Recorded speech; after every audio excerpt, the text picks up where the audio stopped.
Good morning, my YouTube viewers. It's Palestine here. Welcome to my channel. I wasn't really intending on making a video so soon after my last video, but something came up yesterday and I wanted to make a video on it. Basically, something came up on Facebook where my ex-boyfriend is leaving the town that I live in, and he posted it on Facebook, and so it just marks the end of an era.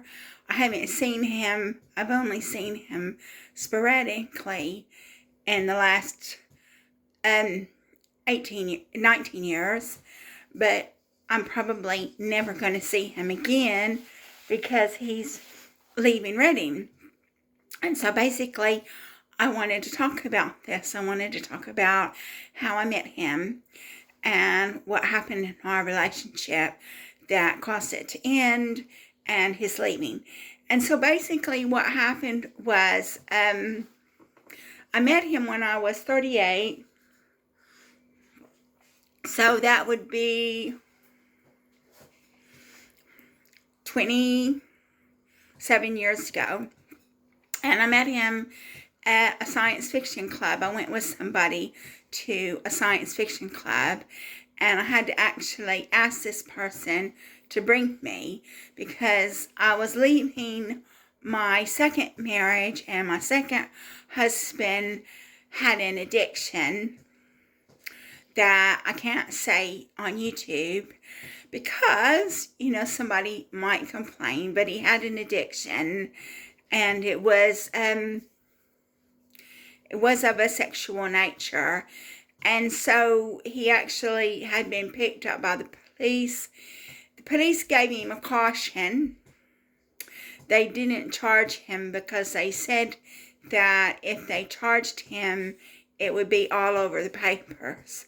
So they gave him a caution. And then my ex-husband said that the reason why he performed these acts was because he had a job that he hated and he was in a bad marriage. So he blamed me. He blamed me for his behavior.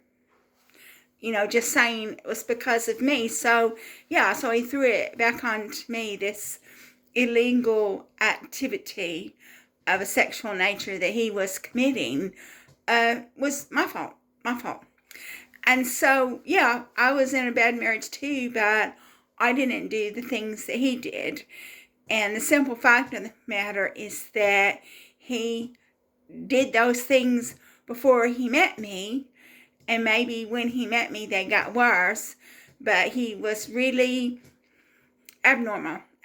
We'll just say he's abnormal. I don't want to say what he really is on YouTube because I don't want to lose my channel. I don't want anybody to complain. So let's just say he's abnormal. And then basically, you have to think that it must have been really awful for me to leave that marriage with just a few things, a few of my possessions, and to be living in destitution ever since. And you just think about it. Think what it must have been, something really awful for me to have to go through for me to leave him and live in poverty and squalor and austere circumstances for all these years. And I try even not to think about my ex-husband that much anymore because he ruined my life. And I very rarely think about him. That's my survival mechanism. The way I have survived all these years is to block things out. So I rarely think about him. I blocked it out. But in order to make this video, I have to tell you a little bit about this man because after I met him, I met my ex-boyfriend, and I was with my ex-boyfriend for 9 years. So I met my ex-boyfriend at the science fiction club in another town.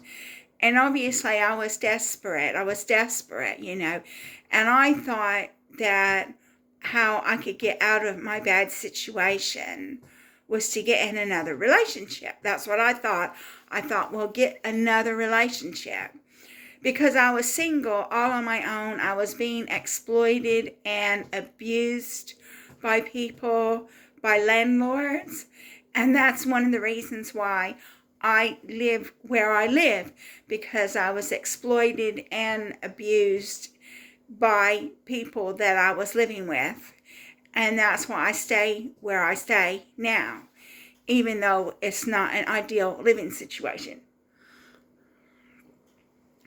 And so we started going out and everything. The first few months that we were together, he left me to go up to Scotland for Christmas. So he left me with this guy that I was living with. It was just a rental arrangement. I was just renting this room. And so obviously he left me for Christmas when we'd been going out just a few months, you know. So he was having a good time in Scotland, and I was down South England, just struggling, surviving with this guy that I was living with. But I was renting a room from him. It wasn't not a romantic relationship at all. He was not the kind of man that I would have wanted to go out with. I would have wanted to date. And he actually ended up doing things as well.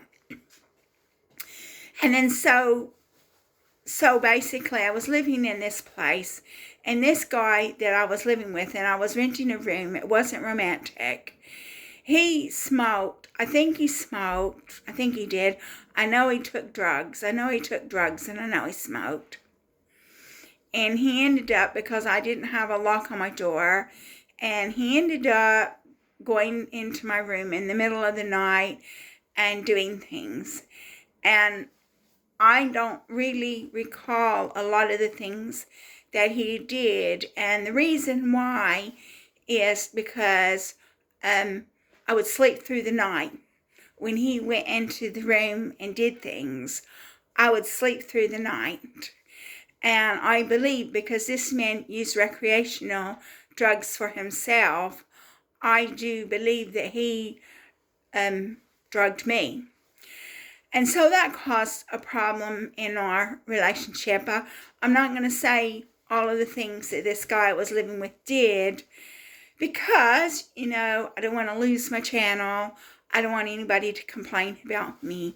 But the things that he did, obviously, I slept through the night when he was doing these things. So I believe that he had given me some kind of drug to make me stay asleep. And so that caused problems in my relationship with my boyfriend, because I felt that he didn't protect me, which he didn't. And then finally I had enough, and because then by this time this guy didn't want my boyfriend staying with me, and that was not the agreement. The agreement was that my boyfriend could come visit me. And so finally I had enough, and I moved out. I moved into another place, and it was a house share. And that wasn't an ideal situation either. And then so I decided, I thought there would be more job opportunities in another town. So I decided to move to another town close by. And again, I was working at a tool company. And again, the man that I worked for wasn't very nice. And so I was towards the end of it, I finally, because he wasn't nice to me, and also I believe that he had a video camera, and he was videoing me as well. Because he definitely knew what I was doing. So he probably had a code checker on my computer, so he could a key checker on my computer so he could read everything that he was typing. And so he definitely knew what I was doing. So so I think he did have a key checker on my computer that I didn't know anything about. And he may even have been video recording me. And so by the time I left, I decided I had enough. He was bitching at me and yelling at me and telling me he was going to fire me and stuff. And I decided I had enough, and I gave my notice. But by the time I gave my notice, I was having panic attacks. So I do know what it's like to have a panic attack, that I was having panic attacks at the thought of having to go back in there and work for this man. So then that brought me into the town where I am now. And so I was living in rented accommodations, and then I would have to move, and my boyfriend would help me move. And my boyfriend wouldn't live with me, so because he was living in another town with somebody he worked with. So my life would have been so much easier if he had moved in with me. But anyway, so finally he fell out with the man that he was living with, and then suddenly he agreed to move in with me. He still didn't want to live with me, and my life would have been better. But we moved into where I'm living now, and it was a 2-bedroom apartment. So it didn't have a living room. It was a 2-room apartment with a kitchen and a bathroom as well. And then so we lived there, and I had one room and he had one room, but he stored all of his things in his room. And so he liked to go to gigs, so we would go to gigs and things. But one of the problems was that he's a hoarder. And from what I understand, hoarding is a type of self-abuse. So he would never throw anything away. So his room was completely chock-a-block full of things. And that caused a lot of problems in our relationship, because I had my bedroom and he was sleeping in my bedroom. So I had my bedroom, a kitchen, and a bathroom. But I will say that the bedroom I had in that apartment is bigger than the bedroom that I have in this apartment. And then so that caused a lot of problems because he wouldn't clean his room. He wouldn't throw anything away. It was just not a very good situation for me to be in. And then in addition to that, one of my estranged family members came back into my life, and I don't want to say who it is, because some people I know watch this video, and I don't want to say who it is because people I know watch this video. But an estranged family member came back into my life. So I was working for this legal firm, and they were not nice people. I hope you're starting to get a picture here that I was being exploited. And ever since I've been in the UK, I've been exploited. I was exploited by my husband. I was exploited by people I lived with. I was exploited by people I worked with. It was just entire story of exploitation. And so I was working for a legal firm, and they weren't very nice. They were nasty people. I was having to definitely do the work of 2 people, definitely. And they were not nice people at all. And then so this estranged family member came back into my life. I sort of like had a breakdown, because all I wanted was to get back with this estranged family member.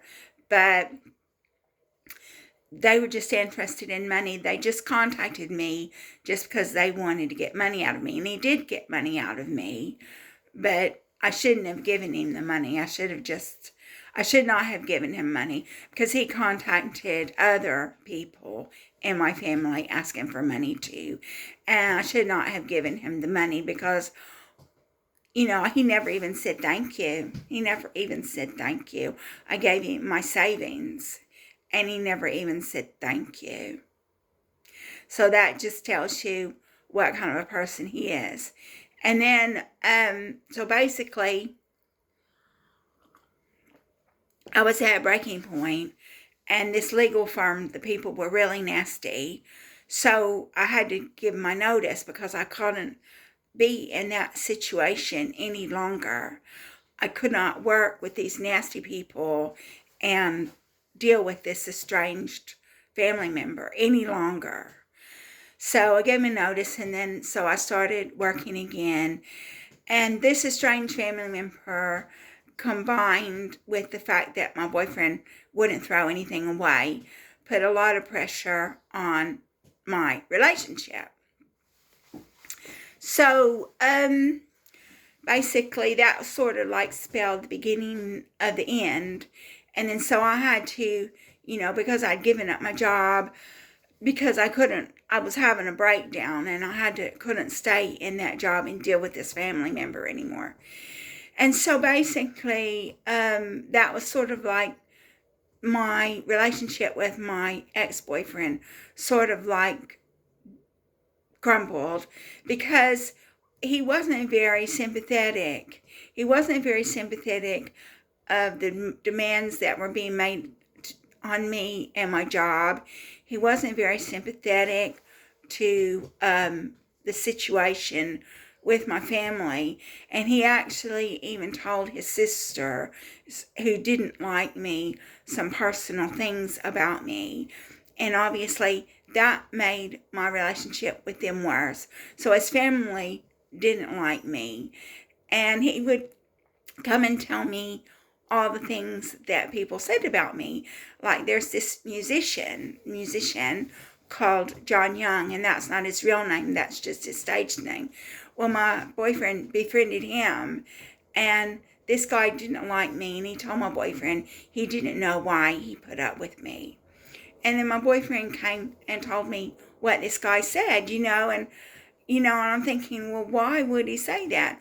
And then he told me that he had this other friend that she worked at, John Lewis. It was Heedless. And he said that she says I'm overbearing. And then one time he told me, he said, all my friends and family tell me to leave you. And I said, why? And he said, because of the way you treat me. And it was just never, people would say things about me to him, and he would tell me the things that they said. He never defended me. And he told me, obviously, if you see me, you see I've got broad shoulders and small hips. That's the way I'm built. So he would tell everybody that I was really a man. He told everybody that I wasn't a woman, that I was a man, and that was very abusive. I mean, why would he, obviously we were having problems in our relationship, and because we were having problems in our relationship, that affected the physicality of our relationship. But if you want a woman to be friendly, then you're going to have to be nice to her. You cannot expect a woman to be friendly if you're not even nice to her. And he wasn't even nice to me. And he would complain that he had to pay rent for 2 places, because he had to pay rent where we were living, and then he had to pay for accommodation somewhere else. And so our relationship just disintegrated. And one time, that's when I started working at Foster Wheeler. When I started working at Foster Wheeler, our relationship disintegrated as well. And then so one time, this guy phoned him, and I was talking to this guy. And obviously, I'm a nervous wreck most of the time.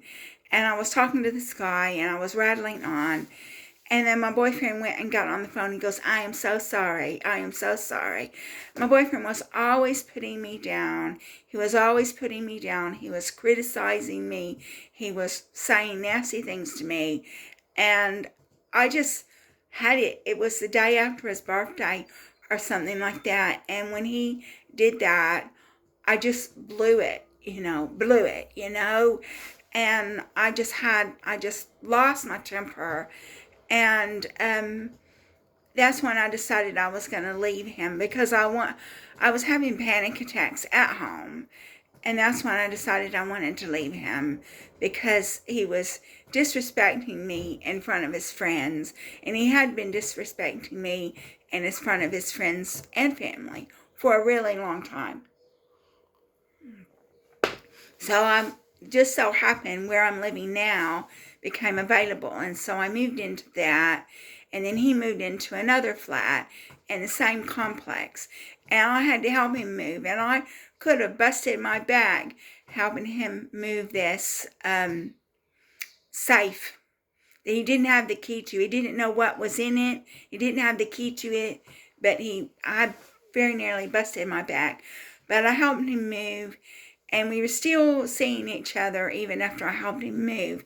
And it was New Year's. I think maybe it was New Year's 2008. And again, he went home for Christmas and left me here by myself. But by that time, our relationship there was no going back. Our relationship was pretty much over. But he did come back. And then we were supposed to go out for New Year's. We went to somebody's house on New Year's. This guy, he's a musician, so I guess I can say his name was John Mitchell. We went to his house for New Year's, and then coming back, and then I said something, and then he just blew up at me, and he just blew up at me, started yelling at me and cussing at me. I don't know what it was all about, and so then I left, and I left, and after that, the relationship was over. I didn't even want to see him anymore because he had disrespected me so much. He just talked about me to his friends and family. He betrayed my confidence, told things that I told him in confidence to his family, so his family knew things about me that they should not have known. And by that time, our relationship was finished.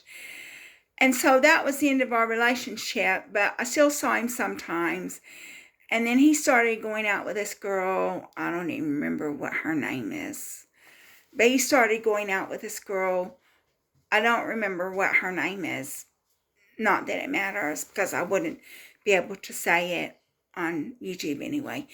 And I dated other people, and I met that Algerian guy who was abusing me, which you would know about if you watched my video about blacklisting and retaliation. And then I was going out with this Iranian guy. So my boyfriend, I just wanted to know why I invited my boyfriend over for dinner on a Friday night, and ex-boyfriend, and I wanted to know why he treated me the way he did, and he wouldn't give me an explanation, and he said he didn't want to see me anymore. And then but I do think, although I can't prove it, I do think that my Iranian boyfriend had been in touch with him, or Foster Wheeler, but my Iranian boyfriend did work for Foster Wheeler, or people from Foster Wheeler had been in touch with him, and they got him to take me to a gig in the town I live in the following day. So I went with him and his new girlfriend. Oh, I remember her name now. Went with him and his new girlfriend to this gig. But this woman that he said was his girlfriend was really fat and really bubbly. She was really fat, really bubbly, really vivacious. And it seemed to me like my ex-boyfriend didn't really want to see her that much. And so we went to the gig, and I didn't want to stay. And the lady said, "Are you going to walk her home?" And I said, "Why would a girlfriend say something like that?"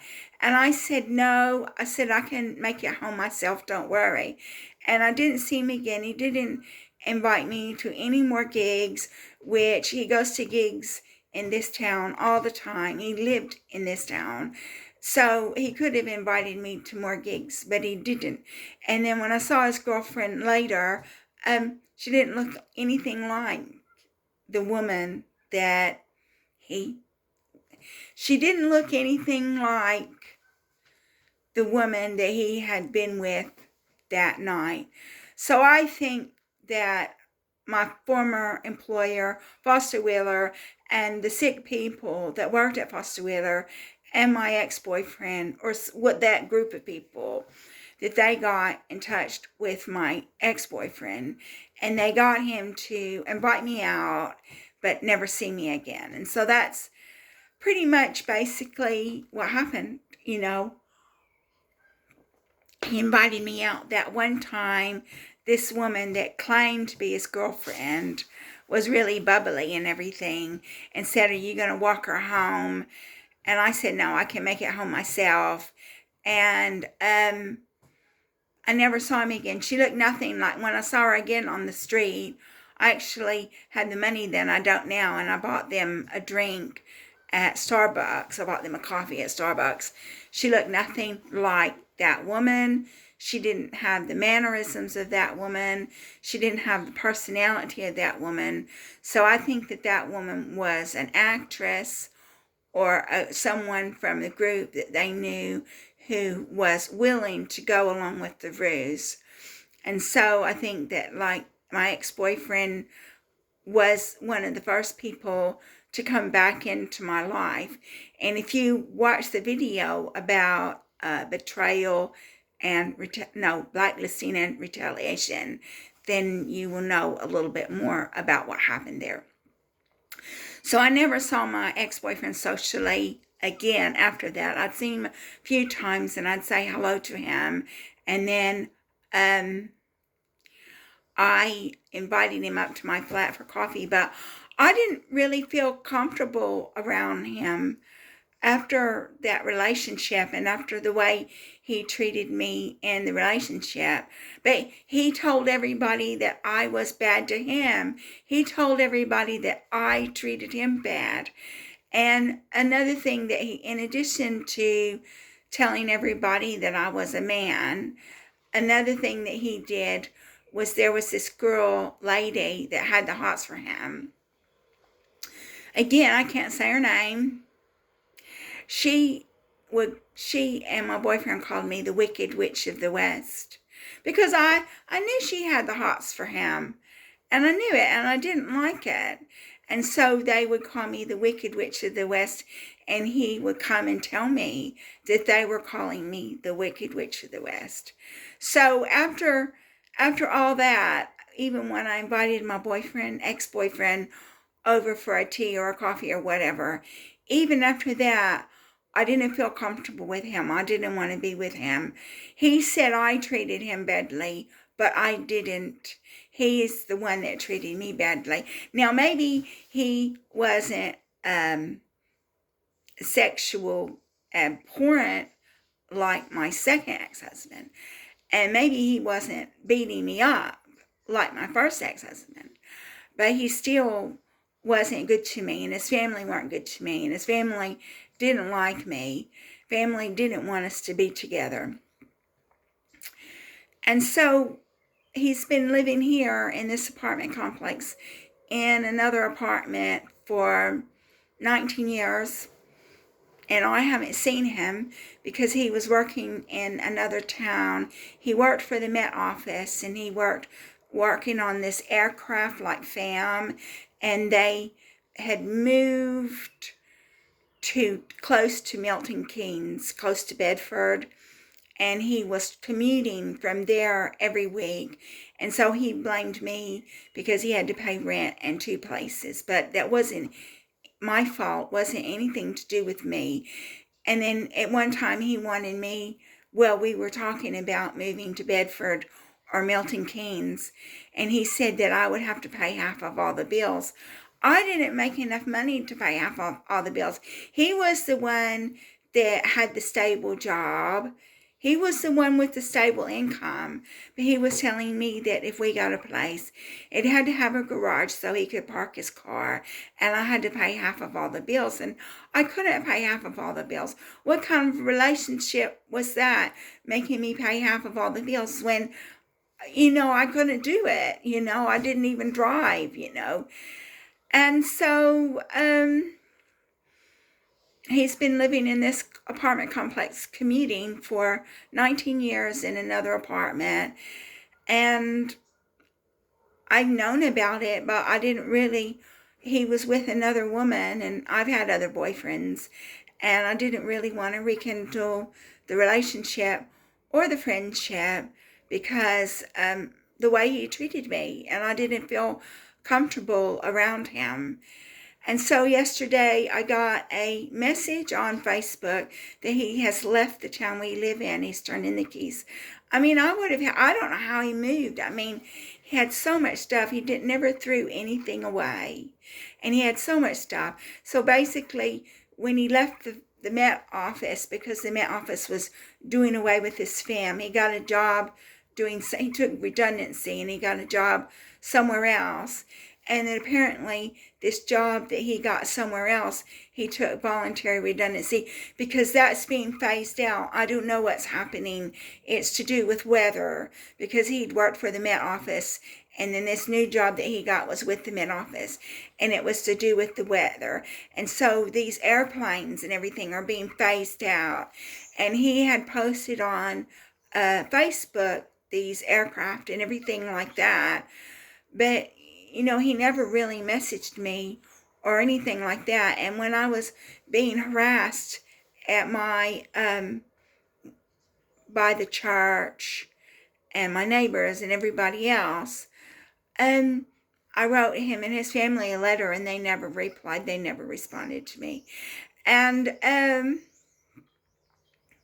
so that's it. That's the end of the era. I never really saw him that much after we broke up, even though we were living in the same apartment complex. But I'm sure I won't be seeing him now because apparently his last day of work is going to be in the summer.